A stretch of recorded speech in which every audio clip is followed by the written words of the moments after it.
Have you ever thought about what you'd say to a younger version of yourself? Not to fix the past, but to soften the future? I think about it more often now. At 80, the days move slower, but the years behind me feel like a blink. I remember being 50 so clearly. Still working, still striving, still carrying more than I needed to. I thought I understood life. I thought I had to. But now, 3 decades later, there are things I wish I had known. Not warnings, not regrets, just truths I hadn't yet grown into. This isn't about telling my younger self to avoid mistakes. Mistakes taught me. This is about helping him walk with less fear, less tension, more breath, more peace. Because aging isn't what I thought it would be, and it's not what the world tells you either. It's not just loss. It's not just decline. It's something else entirely. But you don't see it when you're 50. Not yet. Back then, I thought I still had time for everything. And that's the trick, isn't it? You feel both old and young. You think you're supposed to have it together, but you're also still chasing something. You ignore the signals, the fatigue, the quiet aching in your back, the way your mind starts to repeat the same worries. You think it's stress. You think it'll pass. But really, it's your body and spirit whispering. You're entering the second half. Are you ready to live it differently? Now that I'm 80, I see so much I missed. Not because I wasn't smart, but because I was too busy to notice. Too busy proving, fixing, protecting, building. So if I could sit down with my 50-year-old self over a cup of coffee, no lectures, no charts, just a long, quiet conversation, here's what I'd say. And I'd say it gently, with love, from a place of having lived it. In this video, I'll share 8 things I wish I could tell my 50-year-old self about aging. 8 things that might have changed the way I moved through the years that followed. They won't all be easy. Some of them might surprise you, but they're honest. And if you're somewhere in the middle of your own life right now, maybe they'll give you something I didn't have then, a clearer view of what's ahead and a deeper trust in the person you're becoming. Let's begin with the first one. It has nothing to do with money or health or legacy. It has to do with how you carry yourself through a room and what your presence tells the world long before you speak. The first thing I tell my 50-year-old self is this: how you carry your energy matters more than how you carry your responsibilities. Back then, I thought presence came from achievement. That if I worked harder, looked sharper, had the right words and the right timing, I'd earn my space in the world. I walked into rooms with a sense of purpose, yes, but also with tension, with a need to be respected, to be efficient, to stay in control. I didn't realize how much that energy spoke before I ever opened my mouth. What I know now is that people don't remember what you accomplished nearly as much as they remember how they felt around you. Did they feel seen, calmer, pressured, judged, encouraged? At 80, I see how often I was focused on being right when I could have just been kind. How often I missed the mood in the room because I was so busy bringing my own. It's not that I regret being strong, but I wish I'd known the difference between strength and sharpness, between leadership and control, between being respected and being safe to be around. I didn't always offer softness. I didn't always offer pause. I thought slowing down meant losing time, when really, it's how you reclaim it. Martha, a woman I met recently in my community center, said something I wish I'd heard at 50. She said, "Your presence can either calm the room or charge it." And the older I get, the more I want to be a calm. That stayed with me, because now I walk slower. Not because I'm frail, but because I want to take in the room before I fill it. I want to bring warmth, not just answers. At 50, I carried weight in my shoulders I didn't need to. The pressure to prove something, the instinct to fix everything. But aging has taught me that real presence, real power, has a quiet to it, a steadiness. You enter a room not with your resume, but with your spirit. You don't have to perform anymore. You just have to show up honestly. So to my 50-year-old self, I would say, soften a little sooner. Let your presence breathe. Be curious, not certain. People will remember your tone long after they forget your words. And you'll sleep better knowing you didn't carry the day like a burden, but move through it like someone who's already enough. The second thing I tell my 50-year-old self is this: your body is not a tool to be managed. It's a relationship to be tended. At 50, I treated my body like a vehicle. I pushed it, scheduled it, corrected it, ignored it, And when it gave me signals, aches, stiffness, sleeplessness, I treated them like distractions, not messages. I thought I was being strong. I thought I was being responsible. I didn't realize I was slowly losing the only consistent companion I would have for the rest of my life. The body keeps the score, yes. But more than that, it keeps the story. Every season of stress, every rushed morning, every time I skipped lunch because I was fine, it remembered. I just didn't listen until it began to speak louder, until my knees groaned, until my digestion changed, until my balance felt different. Then, and only then, did I stop and wonder, how long has this been building? If I could speak to my 50-year-old self, I'd say, your body isn't failing you. It's just tired of being ignored. Back then, I thought rest was weakness, that slowing down was something you earned only after the work was done. I pushed through fatigue. I stretched discomfort into normalcy. I postponed checkups. And most of all, I spoke harshly to myself, internally and aloud, when my body couldn't keep up with my expectations. Now, I see things differently. I stretch in the morning not to be flexible, but to greet the day with kindness. I eat not just for fuel, but for care. I sleep because I'm human, not lazy. I walk slowly because I want to feel the ground under my feet. Thomas, a friend of mine who's 82 and walks every morning, told me something I wish I'd heard sooner. The older I get, the more my body needs to be asked, not commanded. That hit me, because I spent decades barking orders at a system that only needed to be included. You don't have to be perfect. You don't need a rigid routine or supplements lined up like soldiers. What you need is tenderness, consistency, a willingness to ask, what do you need right now? And then to actually listen. So, to my 50-year-old self, I'd say, start partnering with your body now. Don't wait for pain to teach you compassion. You don't need to control it. You need to befriend it. And that friendship will change everything about how you move through the next 3 decades. The third thing I tell my 50-year-old self is this. Loss is coming, but it doesn't mean life is closing. Back then, I lived with the quiet assumption that if I worked hard enough, planned carefully enough, loved deeply enough, I could somehow keep everything I cared about intact. That if I stayed strong, I could prevent the losses, or at least delay them. But that's not how life works. And the truth is, I spent too many years afraid of grief, trying to sidestep it, treating it like a detour instead of what it really is, a part of the road. At 80, I've lost people, some slowly, some suddenly. I've lost roles, routines, abilities, and places that once felt like home.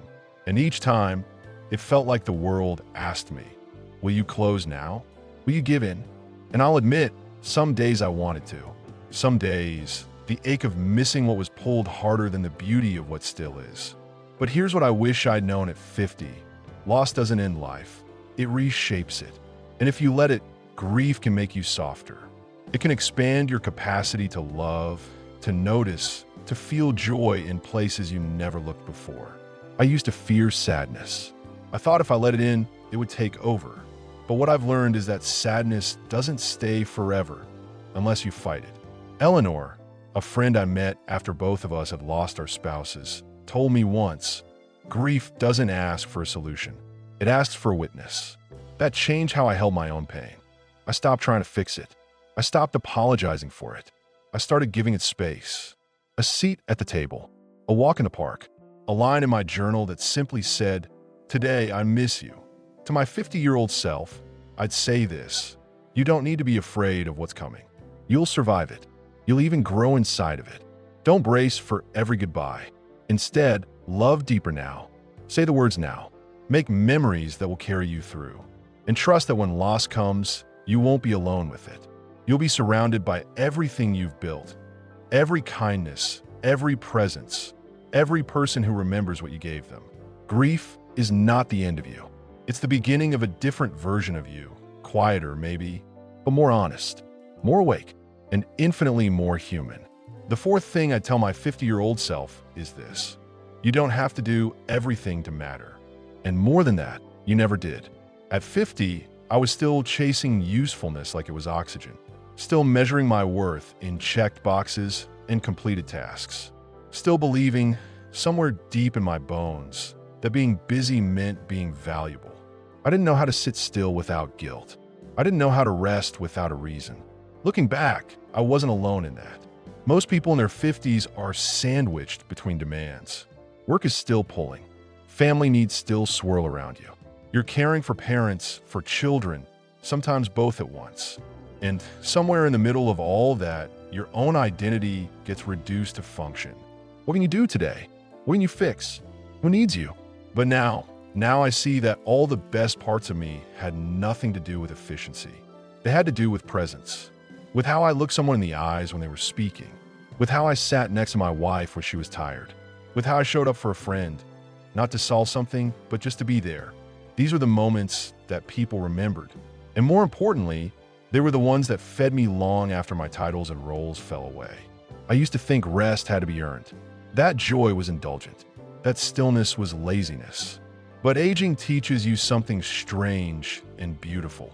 Your enoughness has nothing to do with output. You are enough because you are here, because you breathe, because you love, because you're trying. My neighbor Grace, who just turned 85, told me, "I used to run my house like a captain. Now I tend to it like a garden. One small thing at a time, and with softness." That stayed with me, because that's what life feels like now. Not a project to complete, but a space to tend.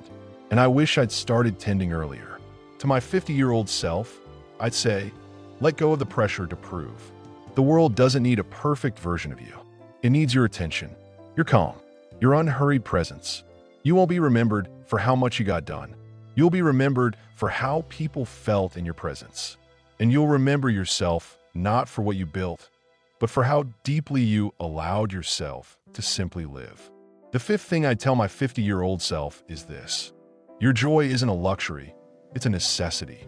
And the older I get, the more clearly I see that joy is not something you chase when the to-do list is finished. It's something you practice gently, deliberately, like lighting a candle each day and letting it burn even when no one else is watching. At 50, I told myself I didn't have time for joy. That would come later, after the deadlines, the family needs, the obligations. I postponed laughter. I rationed play. I made room for everyone else's needs, but left mine at the edge of the day like an afterthought. Now, at 80, I see the cost of that. The days I rushed through beauty. The mornings I skipped sitting outside because I had things to do. The hobbies I pushed aside because they didn't produce anything. I had joy in reach, but I waited too long to make it part of my life on purpose. I want my 50-year-old self to know this. Joy is what strengthens you. It's not soft. It's not selfish. It's fuel. When you give yourself the small moments, painting, singing, walking without a goal, laughing until your eyes tear up, you are not wasting time. You are restoring yourself. You are staying whole. George, a quiet man I've known for decades, picked up wood carving after his 65th birthday. He told me once, I didn't know I needed joy until I felt it again. He doesn't sell his carvings. He doesn't post them anywhere. He just sits by the window and lets his hands follow what feels good. And he's more alive now than I ever saw him at 45. To my younger self, I'd say, don't wait for permission. Don't wait for the world to slow down or for people to understand. Don't wait until your health makes the choice for you. Find something, even one thing, that makes your spirit rise and give it space. Water it. Return to it, because the world will always give you a reason to delay your joy. But your body and soul need it now, and it will carry you through more than you can imagine. Joy is not a break from real life. It's the proof you're still inside it. The sixth thing I tell my 50-year-old self is this. Relationships don't sustain themselves. You have to keep choosing them. Back then, I assumed that the people in my life would always be there, that the closeness I had with friends, with family, with my partner, that it would last simply because it was strong. I didn't realize that even the deepest bonds fray in silence. That time and distance don't just stretch a relationship. They can slowly erase it, unless you reach across on purpose. I didn't mean to let anyone drift. I was just busy, distracted, caught up in what felt urgent. And somewhere in the middle of all that doing, I forgot how much relationships are living things. How they need check-ins. Laughter, apologies, vulnerability, effort. At 80, I look around, and the circle is smaller. Not always by choice. Some people are gone. Some faded slowly. Some disappeared in the space where a phone call could have been. And now I know, it's not the arguments that break us apart. It's the quiet forgetting. The birthdays you meant to call on. The we should get together that never became a date. The hurt feelings never addressed. The forgiveness never offered. Not because it was too hard, but because no one got around to it. Lillian, who I've known since she was a mother of young kids, once told me, "You think people leave because something went wrong. But most of the time, they leave because nothing was said." That landed, because I can name 3 people right now I still think about and wonder what would have happened if I had reached out first. So to my 50-year-old self, I'd say this: don't wait to be invited. Don't wait to feel ready. Don't wait for the perfect words. Just reach out. Call. Text. Sit across from someone and tell them you miss them, even if it's awkward. Especially if it's awkward. Say you're sorry. Say thank you. Say, let's not lose this. Because in the end, the people in your life are your greatest treasure. Not the clean house. Not the perfect schedule. Not the accolades or the plans. Just the laughter across a table. The hand on your shoulder. The shared silence that only old friendship can hold. Relationships need tending, just like gardens. And the earlier you plant, the deeper the roots grow. The 7th and final thing I tell my 50-year-old self is this: you're going to change, and that's not something to fear. It's something to bless. Aging is not a descent. It's not a diminishing. It's a return to slowness, to simplicity, to presence. And if you let it, it can become the most honest and beautiful version of your life. At 50, I thought getting older meant losing relevance, that I'd fade out of conversations, that I'd become invisible, that I'd have to fight to matter. And maybe sometimes that happens. The world can be noisy, fussed, forgetful. But what I've discovered at 80 is that the quieter life becomes, the clearer it speaks. And the more you stop chasing speed, the more you realize what you actually value. I've traded ambition for contentment, and not because I had no choice, because it finally made sense. I've learned how to sit with myself without needing a distraction. I've learned how to enjoy moments that don't lead anywhere. I've learned how to appreciate the simple, ordinary beauty of being alive, with a soft blanket, a warm cup of something, and a view of the sky. At 50, I try to prove I was enough. At 80, I know I am, not because I did everything right, but because I stayed. I grew. I learned how to live inside this skin with more kindness than I ever thought possible. To my 50-year-old self, I'd say this: let aging change you. Let it make you softer, slower, kinder. Let it teach you how to forgive, not just others, but yourself. Let it show you that not every question needs an answer, that some things are meant to be held, not solved. That peace is not the absence of pain, it's the presence of acceptance. You'll have years where your energy dips, where people leave, where your memory falters, where your hands shake.